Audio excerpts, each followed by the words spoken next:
वणी शहरातील प्रगतीनगर परिसरात सध्या नियमांना धाब्यावर बसवून घराचे बांधकाम जोरात सुरू असून नगर परिषदेच्या परवाना विभागाला जणू आव्हानच दिले जात आहे।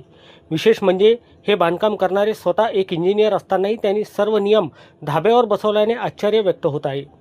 प्रगतीनगर भागात एका भव्य घराचे बांधकाम सुरू आहे। कोणत्याही बांधकामासाठी नगर परिषदेची रीतसर परवानगी घेणे अनिवार्य असते, मात्र या बांधकामाला अद्याप कोणतीही परवानगी मिळालेली नाही।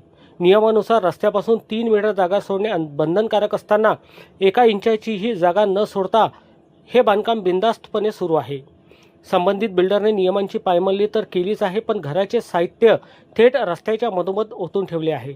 रस्त्यावर असलेल्या रेतीच्या ढिगाऱ्यामुळे वाहनधारकांना आणि पादचाऱ्यांना मोठा अडथळा निर्माण होत आहे। यामुळे परिसरात अपघाताची भीती व्यक्त होत असून नागरिकांना नाहक त्रास सहन करावा लागत आहे। या प्रकरणातील सर्वात धक्कादायक बाब म्हणजे जे बिल्डर हे काम करत आहे ते स्वतः व्यवसायाने इंजिनियर आहे। शहराचा नकाशा आणि नियम ज्यांना तोंडपाठ असायला हवे त्यांनीच अशा प्रकारे बेकायदेशीर कामाचा सपाटा लावल्याने कुंपणाने शेत खाल्ल्याचा प्रकार समोर येत आहे। या संदर्भात नगर परिषदेचे अभियंता किंद्रे यांच्याशी संपर्क साधला असता त्यांनी सांगितले की सदर बांधकामाला अद्याप कोणतीही परवानगी देण्यात आलेली नाही। संबंधित व्यक्तीने परवानगीसाठी अर्ज केला होता, परंतु त्यात त्रुटी असल्याने तो अर्ज नामंजूर करण्यात आला आहे। परवानगी नसताना बांधकाम करणे हे पूर्णपणे चुकीचे आणि बेकायदेशीर आहे।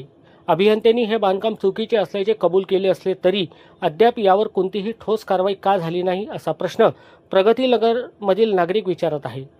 डोळ्यासमोर नियमांची पायमल्ली होत असताना नगर परिषद प्रशासन कुणाच्या दबावाखाली आहे का, की अर्थपूर्ण तडजोडीमुळे याकडे जाणीवपूर्वक दुर्लक्ष केले जात आहे?